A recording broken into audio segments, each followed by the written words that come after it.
అది మర్చిపోకు. వర్ష, నీకు నా దిష్టే తగిలేలా ఉంది.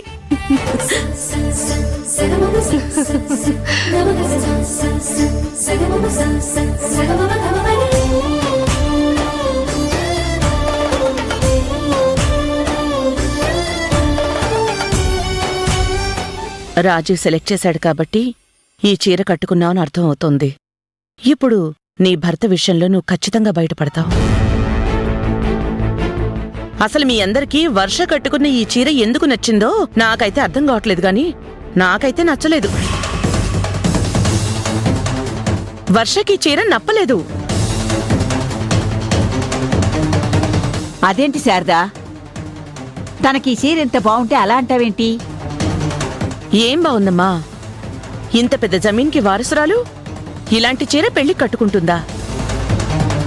ఇంత మామూలు చీర పెళ్లిలో ఎలా కట్టుకుంటుంది? దొరబాబుకి నచ్చిన చీర కాబట్టి ఇష్టంగా తీసుకున్నాను, ప్రేమగా కట్టుకున్నాను. అమ్మేంటి ఇలా అంటుంది? నేను ఎలాగో రామరాజుని పెళ్లి చేసుకోను, కానీ దొరబాబు సెలెక్ట్ చేసిన చీర కట్టుకోవటం నాకు తృప్తిగా ఉంటుంది. మన హోదాకి తగ్గట్టుగా నేను వర్షకి సెలెక్ట్ చేస్తాను.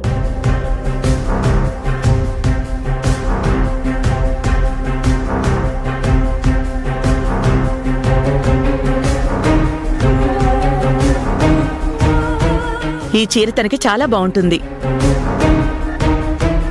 వర్ష, నువ్వు పెళ్లికి ఈ చీర కట్టుకోవాలి. నువ్వు నా కన్న తల్లివని తెలిసాక ఫస్ట్ టైం నాకు చీర సెలెక్ట్ చేసావు. థ్యాంక్స్ అమ్మా.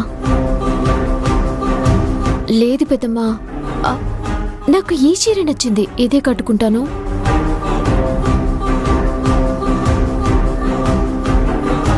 కావాలంటే ఇది కూడా తీసుకుని ఎప్పుడైనా కట్టుకుంటాను. మెళ్ళో తాళి పెట్టుకున్నావు, రాజు ఇచ్చిన చీరని కట్టుకున్నావు, ఇదే నచ్చింది అంటున్నావు. మరి వర్షాల ఎందుకు నటిస్తున్నావు?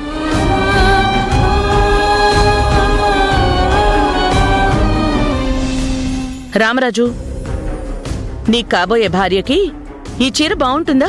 నువ్వే చెప్పు. అంటే అత్తయ్య, నిజానికి అంతేం బాలేదు.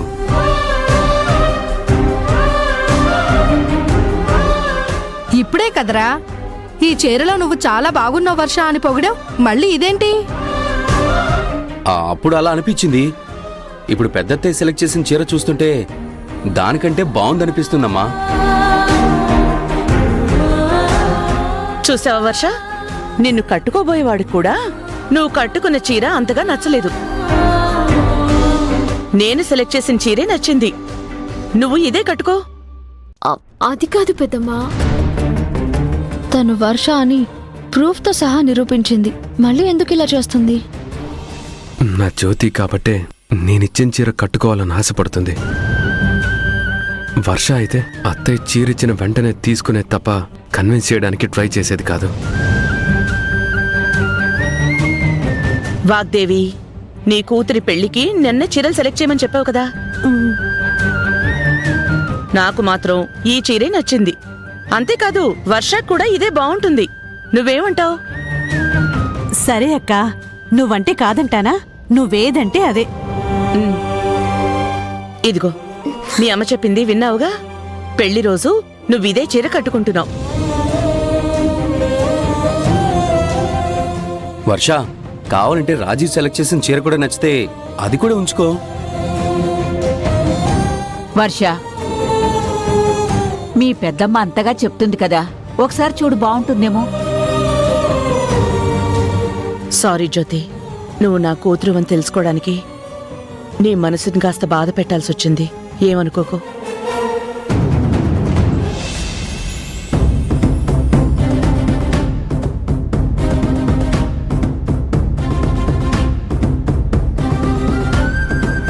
అత్తయ్య,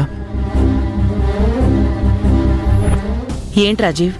ఒక విషయం నాకు అర్థం కాక క్లారిటీ తీసుకుందామని వచ్చాను. దేని గురించి? పెళ్లి కోసం జ్యోతికి సెలెక్ట్ చేసిన చీర గురించి.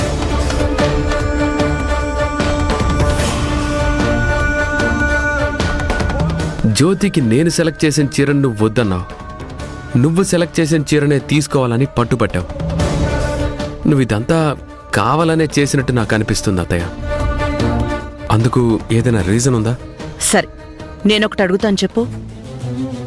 నీ దృష్టిలో తను వర్షానా జ్యోతినా? ఎవరు ఎన్ని రకాలుగా తను వర్ష అన్నా నా మనసుకి మాత్రం తను జ్యోతి అనే అనిపిస్తుంది. అనిపించటం కాదు రాజీవ్, తను గ్యారంటీగా జ్యోతిని.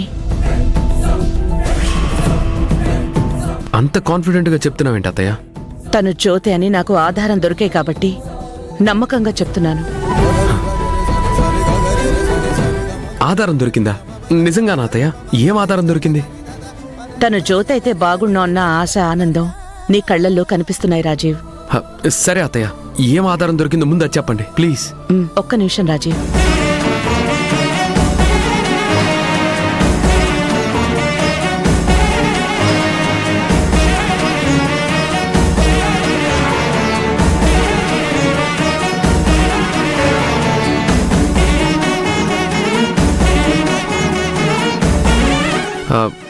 రెండు ఫోటోలు ఒకేలా ఉన్నాయి. మీ పక్కన ఇద్దరు పిల్లలు ఉన్నారు. ఒక ఫోటో మొహం పాడైనా ఇంకో ఫోటోని బట్టి మీరే అని తెలుస్తుంది. తను జ్యోతి అని చెప్పడానికి ఇదెలా ఆధారం అత్తయ్య? ఆ ఫోటోలో నా పక్కనున్నది జ్యోతి శ్రావ్య. అయితే ఏముంది రాజీవ్, దాంట్లో ఒక ఫోటో నా దగ్గరుంది. దాన్ని పట్టుకుని నేను నా కూతుళ్ళ కోసం వెతికాను. నా మొహం పాడైపోయి ఉన్న ఆ ఫోటో ఇందాకే వర్ష అల్మారాలో తను దాచుకున్న బ్యాగ్లో దొరికింది.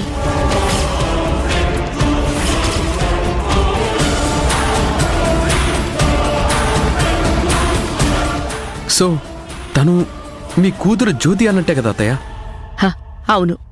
ఈ సాక్ష్యం ఉన్నప్పుడు ఇంకెందుకు అత్తయ్య ఆలస్యం? ఇప్పుడే వెళ్ళి అడుగుదాం పదండి. ఆగు రాజీవ్. ఏంటత్తయ్య? తొందరపడకు రాజీవ్. ఇప్పటికే చాలా ఆలస్యమైంది అత్తయ్య. ఇంకా ఆలస్యమైనా పర్వాలేదు గాని మన వల్ల జ్యోతి సమస్యల్లో పడకూడదు. మీరేమంటున్నారో నాకేం అర్థం కాలేదు.